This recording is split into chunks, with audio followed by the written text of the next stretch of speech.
course is only a false expectation appearing real. And we believe that you should challenge that expectation wherever you can to see if it's true. So what we did, working with our amazing creative partner, Doddle, was we went out into schools and we designed a program that would force students to face their number one fear, the fear that they avoid like the plague, namely public speaking. By the way, the number two fear that they avoid like the plague is not avoiding plagues, which goes some way to explain all the colds that I get. But what we asked them to do was we asked them to face their fears and take on board public speaking. So what we did was we worked with 225 students and 10 schools over the last 6 weeks. And we asked those schools to pick students who actively would avoid something like this, the kind of students that would never put themselves up for anything that had any risk in it, but even more than that, certainly would avoid public speaking. And because we really wanted them to face their fears, we really, really put them through it. We really put them through it. And we did that for two really good reasons. Firstly, we wanted to show them that they know more than they think they know, and they can do more than they think they can do. And secondly, we wanted to show them that just because something's difficult, there is no reason to avoid it. In fact, you don't have to be good at something to give it a try, but you do have to try it to be good at it.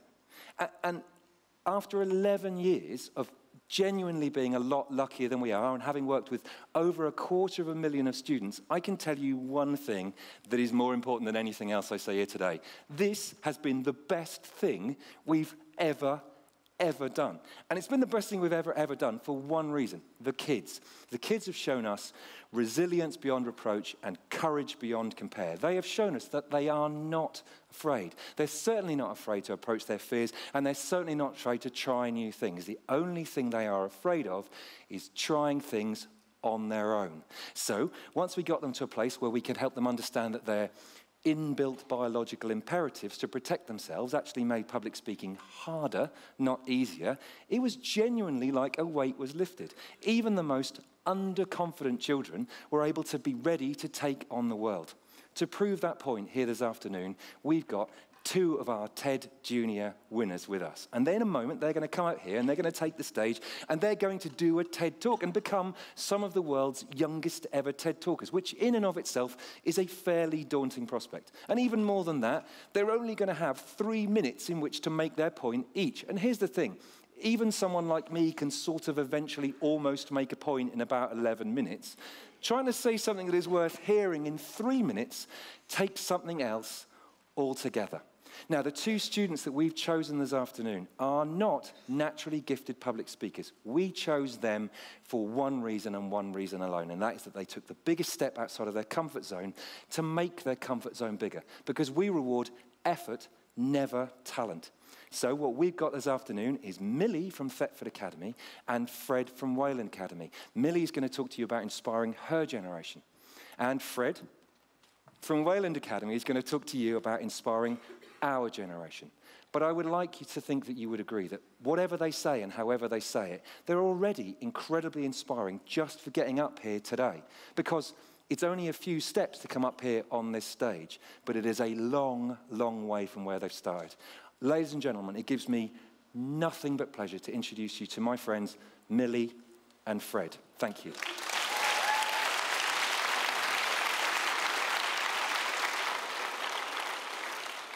It was only a few weeks ago that I was just a normal high school student, pretty invisible to most, never doing anything to attract attention. All of a sudden being picked by Matt to do a TED Talk in front of a huge audience with my video being placed on YouTube for potentially thousands of people to see. It was crazy. I'm a nervous person, so when I was asked to do this talk, I came up to Matt and I shook his hand and I was like, yeah, this is a great idea, I'm gonna do it. In my head I was like, nope. Too scary, not doing that. But I'm here now. I'm a very nervous person, which I've just said, so I'm trying my best not to show it right now. I'm like absolutely terrified. But to begin with, I asked myself a question. What do I do now? I'd seen the other talkers do this so many times, and I thought to myself, how would they do it? I'm guessing they write scripts, and they rehearse over and over and over again, and they make notes, and they just continue to keep doing it and practice and practice and practice, and that's exactly what I did. I did it the way that I thought that they would do it. Here's the thing. That wasn't really working for me. I was panicking because I couldn't say everything in the right order. I was panicking because I messed up words and I didn't get things right and I was a mess. So I stopped. And I thought to myself, how would I do this? I sat with Matt and I sat with my family. We had a good talk about it and we dismissed the scripts. We dismissed the notes and I just improvised. I made things up as I went along and it was beginning to seem more like the way that I would do it. I was making keynotes, just a few words here and there that I know that I'd be able to remember, and the rest I would just say as I went along. It was working. I was enjoying myself. I was having fun, which is what this whole thing should be about. Having fun, having a great time. I wasn't doing that before, and now I'm having a great time. Over the course of these few weeks, I've learned something very important. Firstly, don't change to suit anyone. As long as you're enjoying what you're saying, pretty much everybody's going to enjoy hearing it. Secondly, your reputation isn't important. If you mess up a word or two, it's not really going to matter, because the fear of getting something wrong is far worse than actually getting something wrong.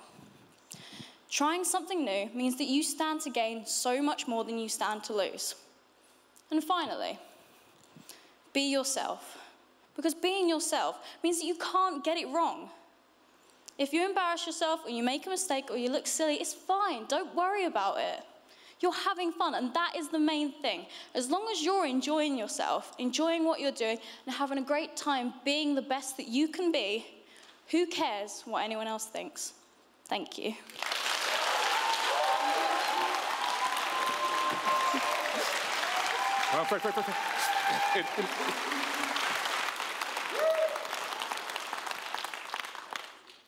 Thanks, guys. Good afternoon, everyone. As a 15-year-old in today's current political climate, it seems to me that often the opinions of many people my age are unheard, underappreciated.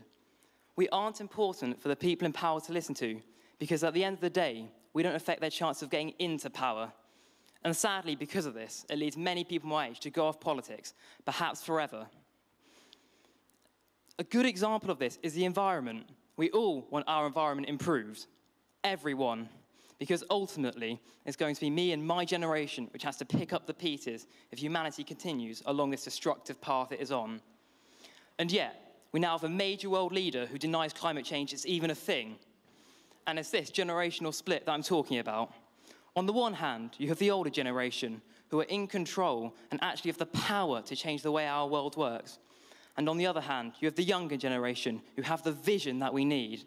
And sadly, these two just do not seem to work together. There is a stereotype that young people are lazy and that we just spend our days mindlessly tapping on our phones.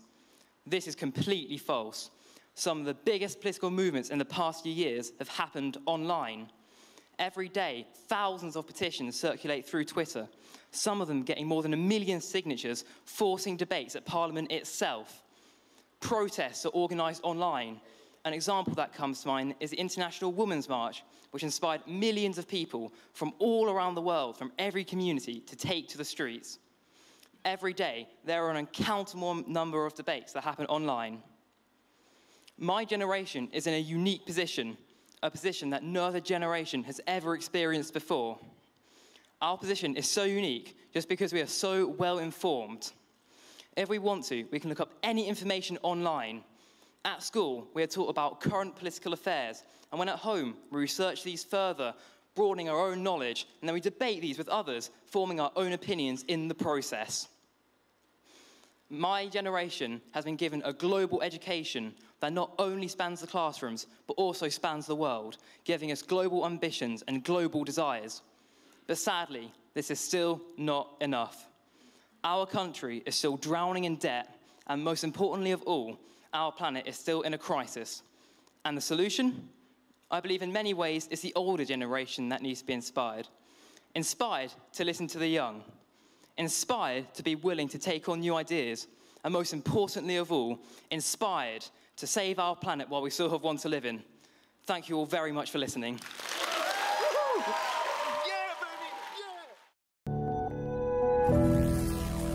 you.